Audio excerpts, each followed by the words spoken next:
Hello, everybody. My name is Justin Betts. I'm the digital content editor at the Founder Institute, and I'm here with Diego Román. He's the founder of Pelotea. They're a Founder Institute San Francisco portfolio company. Diego, thanks so much for joining me. Hi, Dustin. Thank you so much for the invite. I'm excited to be here and talk to you guys about the recent news. How's it going? Yeah, very good. Yeah, so before we start diving into your startup Pelotea, we always like to start out by just tell us a little bit about yourself, professional, personal experiences, background.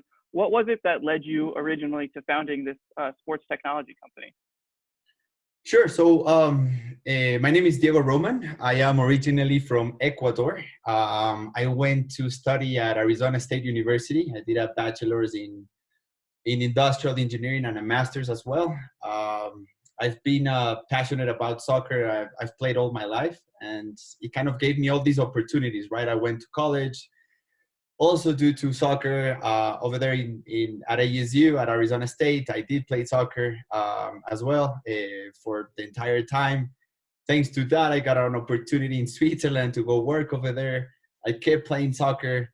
I lived in Zurich for about 3 years.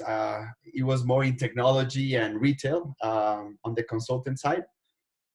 Then after being abroad for about 12 years, I decided to come back to Ecuador, where I'm from, just to kind of like rethink where I wanted to go with my life. And then I started to think about the things that I loved, which is soccer. And so I started to brainstorm a bit and trying to see what I could do, how can I add value to the sport, right? So I found out about the Founder Institute. So I went over there. I went to San Francisco, got a job over there so that I can finance a little bit the project and my life over there. So I started working for about 2 years, a bit more in RJR in the semiconductor industry while I was doing, FI, which was quite demanding, but it was the best thing that I could have done to create the base and kind of like the vision where I was going to. So that's a little bit, a quick intro about myself and why am I doing Pelotea. It's because, it changed my life, gave me a lot of opportunities. It taught me everything, I guess. So yeah. Yeah, awesome. That's great. That's a great kind of preface. For anybody who, I know that Pelotea is a complete sports league management software as a service tool, primarily designed for football or soccer to Americans. But for anybody who's unfamiliar, let's hear it straight from you, the founder. We're going to obviously dive into much more detail. So just kind of your elevator pitch. What is Pelotea? Perfect. So Pelotea is a soccer league and team management mobile application that offers insurance for players and minimizes the risk of COVID transmissions between them while playing on the game. So that's a bit about Pelotea. Awesome. And so we want to kind of talk about, obviously, the big challenges that your business has faced, as most have in the onset of COVID-19. And sort of what you're doing to address those challenges right now. So I guess to kind of rewind it back just a little bit, even though it feels like it was a long time ago, can you tell us a little bit about where your business was in like mid to late February 2020 before Pelotea before COVID had really kind of started to hit the mainstream, so to speak? Sure. So before COVID, the problem that I was solving with my platform was that in soccer, it's a very physical sport. So a player gets injured, minimum once or twice a year. And right now, I'm concentrating a lot on the Latin American markets just to start with. Of course, we want to keep growing as we can, but we have to start somewhere. And I was, reading a bit about what percentage of the people were insured, right? Because in soccer, insurance is something that, injuries is something that always happens. And then we found out that, for example, in the US, over 50% of Hispanic people are insured. So, and most of them play soccer. So when you get injured, of course, there's a big problem on the financial side, and maybe you don't recover as well as you should because you don't want to spend, or maybe you cannot spend as much. So that's our main problem that we were solving. Now things change, right? So what we were doing in February, to answer your question, is we were selling insurance. We were talking to sponsors just the normal day life, right? Closing clients, educating about why insurance is important. Then, yeah, COVID came into our lives, and all the leagues were shut down or suspended.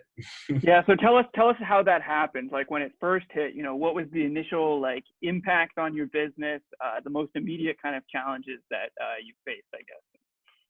Sure. So a few pillars of our company is that, of course, insurance is one. Then we also work a lot with sponsors. Right now, we work with Coca-Cola, Power, DirecTV, KFC. So with top international companies, and of course with them, it's a matter of user activation within our app, right? Also, we become kind of like the channel how they can interact with the users. So the first thing is that the leagues started to get suspended until further notice, and they started, okay, this weekend is canceled. Let's see how it goes, because at the beginning, I mean, it's still very uncertain, right? What's going to happen? But at the beginning, it's like, okay, what is this? Let's suspend for now. Let's see how next weekend looks. And okay, let's suspend again. And you know what? Let's suspend right now until further notice. So, of course, the leagues shut down completely. Therefore, we wanted to keep interacting with our users, with our sponsors. So we went a bit into esports as well. That I wanted to also share a few things that we've been doing more in detail if you want. Yeah. Yeah, definitely. Please do. Yeah, I'd love to hear. Yeah, so this is kind of one reaction to it. We want to talk about all your different responses. So, For sure. that kind of, yeah. So, I mean, as a startup, the first thing you think about is like, what's your runway, right? What's your runway?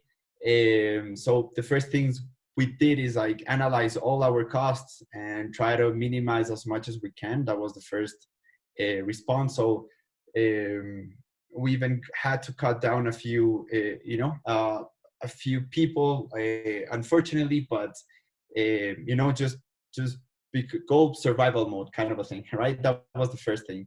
Then once we, I've always had the idea of always try to have at least 1.5 years of runway to just feel safe, right? So that's kind of my rule of thumb, let's say. So once I had that, then I'm like, okay, how can I start interacting with my users until we come up with something that we can really, how are we gonna, react afterwards? So, and understand what's going on. So we started doing esports tournaments in FIFA. So basically, EA Sports, their number one game is FIFA.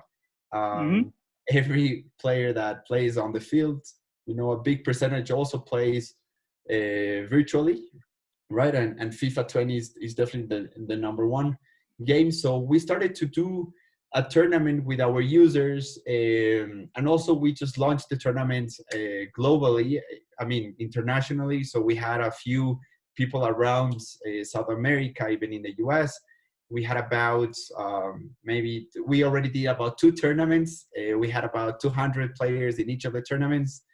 We had even professional players playing, top 100 players also playing, and we got into this. So we were managing, in real life, a league has schedules, has results, all of these things, and you have the same thing on the virtual side. So we started managing the virtual tournaments in our app. So people had to download the app and again, try to organize and manage the tournaments in the most professional way. We even streamlined with professional narrators, and we did interviews. We did a bunch of things, right, that kind of created a very nice experience. And now we are about to launch our 3rd tournament, which I invite you, if there's any gamers out there watching, please be, let me know, and I'll send you all the info so that you can get registered in our 3rd edition.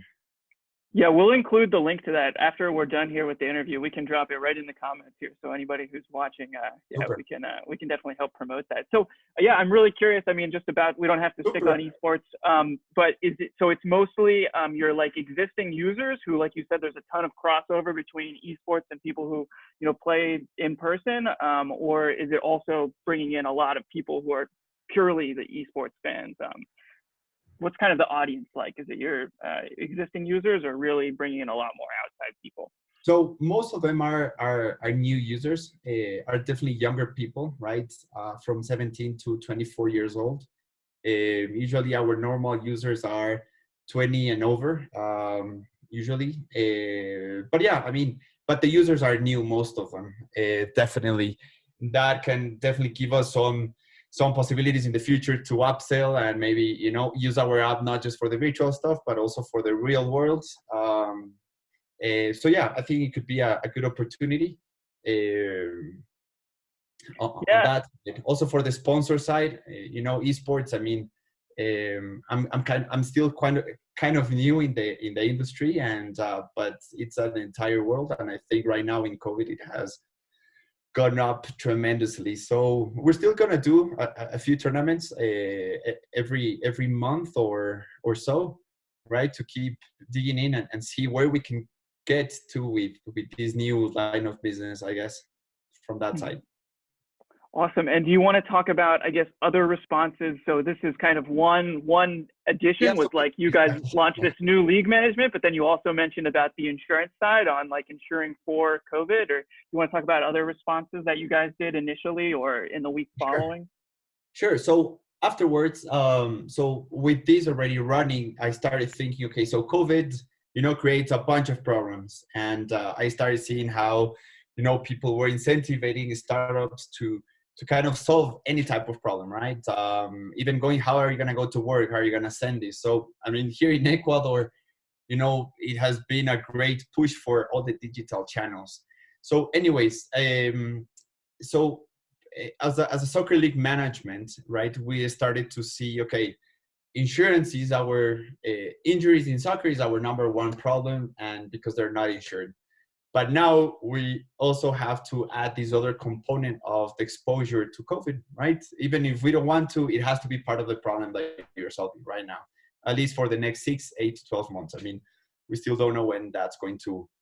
So right now, everybody's in quarantine. The other day, I saw even in Los Angeles, I think that everybody went out. And so it's going to be hard to, right, to keep the quarantine for too long. I mean, you can do it for a few months, but you know, I think we have to try to come back to normality. Of course, wearing a mask now, wearing a mask is going to be just like wearing, I don't know, a shirt, right?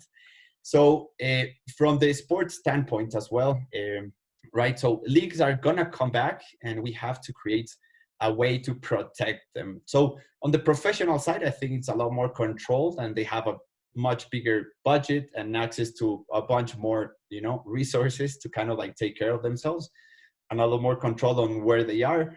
But if we're talking about amateur, you know, they're not going to do a test every month or every week. They're not gonna, you know, because once it's not feasible. Right now, there's even a shortage, right? There's much more demand than the supply. And let's not even get into the financial side. So what we did is, so we started to read about what other companies and what technology is kind of doing. So we started looking into contact tracing, which is quite trendy right now, but also the downside on the privacy side of the users, right? So we were, okay, how can we create a solution that is free, one, that we can do it every week, that is going to protect, I mean, as much as it can, to the, you know, to the, like, to the players when they're playing. So we came up with a few functionalities and a few methodologies that we included in our app. And we're actually and it's becoming, I mean, it's quite working really well, because we're working actually now with the Minister of Health and the Minister of Sports here in Ecuador, which is the head of, you know, of what we're working with. So with them, they're going to audit all our procedures. So what we're doing are the following 4 things. So if we think about a physical league, right, sometimes they get together between captains, between players, between league managers, to kind of discuss what's going on. When am I going to play? Sanctions, payments, I don't know, whatever, right? If we go digital, right, 100% on the app, then we don't have to have these meetings, right? I can just go on the app. If I have any questions, I can text you, I can call you, whatever. But those physical meetings could end if we go 100%. on the technology, right? Because everybody will have access to all the information on their app. Then the second thing that we said, okay, how can we? So okay, first of all, the leagues cannot have any people watching outside, right? Just like the professional, I guess. But now the players, how can we protect the players because they're gonna interact? So what we did is we develop a self-evaluation type of.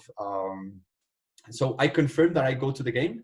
Then I get an auto evaluation, a self-evaluation that asks me a bunch of questions if I have symptoms, if I've been close to somebody that has COVID and whatnot. So there's a few questions that I ask every player, and if the player answers no in all of them, we categorize all the players with a risk type of categories. So all the lower risks, they're going to be able to play, and all the medium or high risk, they won't play. Like if you answer yes, my mom has COVID, hope not, but I don't know, my brother, or so then you're a high risk as well and you cannot play, right? So we ask this every single time before a game. So I think definitely we put a lot of responsibility on the player side. That's the only way you can do it, right? That's the only way. By this is the second part. The third part is the part of contact tracing. So we know with who you play and with who you played against with. So if you present symptoms at some point, you can report it through our app. And Pelotea will alert everybody that has been near you, so that I've played you against, or maybe I'm in your team, for the past 15 days, because 15 days is the time that it takes for COVID to, I guess, show some symptoms, right? So that's the third one. So you'll get an alert, and then you'll be categorized as medium risk, right? So medium risk, again, you cannot play until you analyze yourself a bit better and see if you're not getting any symptoms. Then the fourth one is that we're gonna start analyzing all the data, all the behaviors, and see these low, medium, and high risk, and we're gonna start recommending the league to who they should allow to play and which not. So again, this has become a great solution for the leagues that we're working with, and again, we're working with we don't want to play as doctors here. So that's why we're working with the Ministry of Health and Sports, because I think this is a very sensitive thing. We're talking about people's lives and health. So definitely not taking this lightly. We're investing a lot in research, in conversations with experts. And this is what we want to offer, right, to the world, a solution so that people can come back and play. There's like over, 300 million playing soccer, and everybody that plays soccer, cannot stop playing for too long. Yeah, I certainly love like the kind of problem solution framework that you guys use to approach it, because all the 4 points you talk about, they really do fit in with your core offering. 100%. Yeah. 100%. And I guess I want to ask you kind of more generally about, sports technology trends that you're watching. It sounds like you guys have given a lot of thought to this, like everything you say and all the new features you're incorporating in the app sounds really, really sensible. Is this kind of, internal league, even for amateurs, self-evaluating their risks and contact tracing, directly through the league managers? Is this kind of the way that you see amateur sports? This is the trend that's going to happen. Just zoom out, maybe. What is this kind of? You guys are providing the solution to do that. Anything else that you're watching that you think leagues are going to have to do differently? So, I think, again, digital tools are going to become essential right now. Before the leagues were, I don't know, it's complicated. I'll just, I'll keep having my meetings. And so, we have to keep pushing. The leagues are going to be protected with technology. I think that's the only way. And by that, maybe, video, for example, to, instead of going watch, getting out of your house, exposing yourself. There's lots of companies that now are great at producing video, like fan engagement. I think, COVID creates so many problems that there's a big percentage that if you really think about what you're doing, you can definitely solve a problem as well about COVID, that without pivoting too much, but kind of like complement and adapt to what's going on. I would say that, right? And again, and you also said something important about the insurance, right? Like right now, you've been out of shape, you're not playing anymore, and then suddenly you're gonna go back and play, and that's a very high possibility of getting injured. So the insurance also complements, right? Right now with COVID, we realize how important health is, right? Before we thought that we were indestructible and nothing is going to ever happen to us, and right now we really realize that health is the number one important thing. So definitely the complement of insurance for injuries, the COVID, minimizing the risk for you to be exposed. And then of course there's also the insurance for COVID, which is also available, and we're also working on that so that we have that complete package to protect the health of a human being while doing the sport they love. I love that. Yeah, we will definitely share your links as soon as we're done here in the video for anybody who happens to be watching live. I always like to ask kind of at the end, is there other questions that I forgot to ask you about, things you wanted to talk about that we didn't, other sports technology trends that you're watching, or anything you want to hit on here? Not really. I mean, I think I touched everything. I think it's it's a very tough time. Uncertainty is definitely, it brings a lot of like anxiety, I guess, and sometimes it freezes you because you don't know what to do. So you guys haven't frozen. Like, you've done a lot. Yeah. Yeah. I try not. Yeah, exactly. I mean, just think about, trying to really think about how can we, adapt. I think everybody has to adapt. In terms of sports, I mean, I think, again, all the digital, like fan engagement, all these esports, video, I mean, I think there's going to be a big push on that. I think lots of opportunities there. The contact tracing, I think, is something quite interesting that is it's trend. You can read it everywhere. Also on the privacy side. So how can you not also get too much into that? So we also had that in mind when developing these things. But yeah, I mean, I encourage everybody to not get too, try to calm down, take a deep breath, maybe drink a beer, and and try to think on, I mean, there's definitely things that you can do to solve one problem that COVID has created. And I think there are tons, and yeah, that's a bit what I can add in this part. Yeah. I want to ask you also, just, I mean, this is kind of a little out there question, but you guys have worked really hard in the recent weeks to like add all of these new features. And before that, obviously, to build the company to where it is today. I wonder if you want to highlight something that you've accomplished or achieved in recent weeks that you're most proud of. And maybe it's just one of those features that you've already mentioned. But yeah, of all the work you guys have been probably working around the clock, like what thing stands out to you? What thing stands out? I think these conversations with the Ministry of Sports, and I mean, it's not easy to get to these to that level. So, and right now, I mean, I think the thing that keeps me most motivated is that before, Pelotea was solving injuries in soccer, which is important, right? But it's not a life or death type of situation. Right now, it's an opportunity to really add even a lot more value, right, to society. So, I mean, it's just coming up with that idea.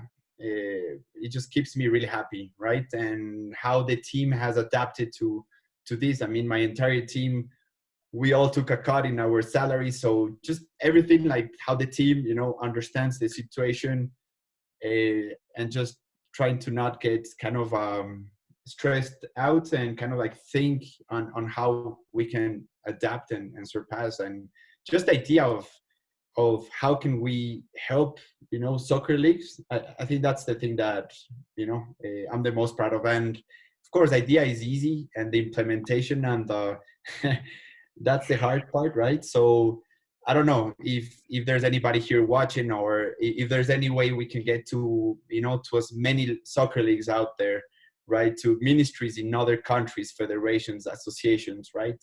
I think this is a problem that will work if we work together, right? If we connect, and if we work together in this thing, because there's a lot to do, right? So Awesome. Yeah. Well, so like I said, after we're kind of done here with for the live video at least, and obviously anywhere we end up including this interview in a blog post, we will include links to Pelotea so you can see, check out, everything that's going on both with the regular league management as well as the esports tournaments that they're organizing. Just, before we wrap up, any other news or updates you want to share here quickly at the end, Diego? No, just I'll share. I guess the email. Feel free to reach out to us. Stay safe. Be careful out there. And again, there's a lot of opportunities that came out. So just it's a time where you have to be really creative.